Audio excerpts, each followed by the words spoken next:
আমরা আশা করছি যে ভুটানের প্রাইম মিনিস্টার, থাইল্যান্ডের প্রাইম মিনিস্টার, তাদের সাথে একটা মিটিং এর আমরা এটা অন্তত নিশ্চিত হয়ে গেছে যে এদের সাথে হবে। বিমস্টেক তো আপনি জানেন এটা বে অফ বেঙ্গলকে ঘিরে একটা যে রিজিওনাল একটা গ্রুপ, এবং এই গ্রুপের যথেষ্ট পটেনশিয়াল আছে, কিন্তু যেটা হলো যে মোর দেন 2 ডিকেডসের পরেও সেই পটেনশিয়ালটা আমরা আসলে অ্যাচিভ করতে পারিনি, বা এটা আমরা যেটা অন্যান্য আসিয়ানের ক্ষেত্রে যেটা দেখা গেছে।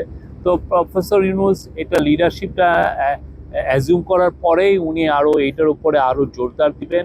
উনি কিন্তু বারবার বলছেন, উনি ইন্টারিম গভর্নমেন্টের প্রধান হওয়ার পরের থেকে বলছেন যে আমাদের আশেপাশে যে রিজিওনাল যে গ্রুপ আছে, সার্ক আছে, বিমস্টেক আছে, এগুলোকে যে করেই হোক রিভাইভ করতে হবে এবং রিভাইটালাইজ করতে হবে, যাতে করে বাংলাদেশ তার কথাগুলো বাংলাদেশের এই রিজিওনাল কোঅপারেশনের ফ্রেমওয়ার্কে যাতে তার কথাগুলো সবাইকে বলতে পারে, তাদের সাথে আরও ট্রেড এবং ইনভেস্টমেন্ট এবং অন্যান্য যে পিপল টু পিপল কোঅপারেশনগুলো যেন আরও সুদৃঢ় হয়।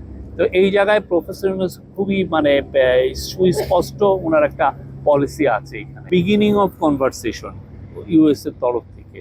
তো আর আমরা এটা যাচাই বাছাই করছি এবং সে অনুযায়ী এমন আমরা মুভগুলো নিচ্ছি যেটার কারণে আমাদের সাথে ইউএস এর আমরা মনে করি যে সামনে সুসম্পর্ক আরও দৃঢ় হবে, এবং এমন একটা আমরা এই বিষয়টা নিয়ে আমাদের কথাবার্তা, বা আমরা তাদের সাথে এমন একটা সলিউশনে যাব যেটা দুই পক্ষের জন্যই উইন উইন হয়। ইউএস এর জন্য উইন উইন হয়, আমাদের জন্য উইন উইন হয়। We are studying it since it is negotiable. We will negotiate and I am sure we can draft out the best deal.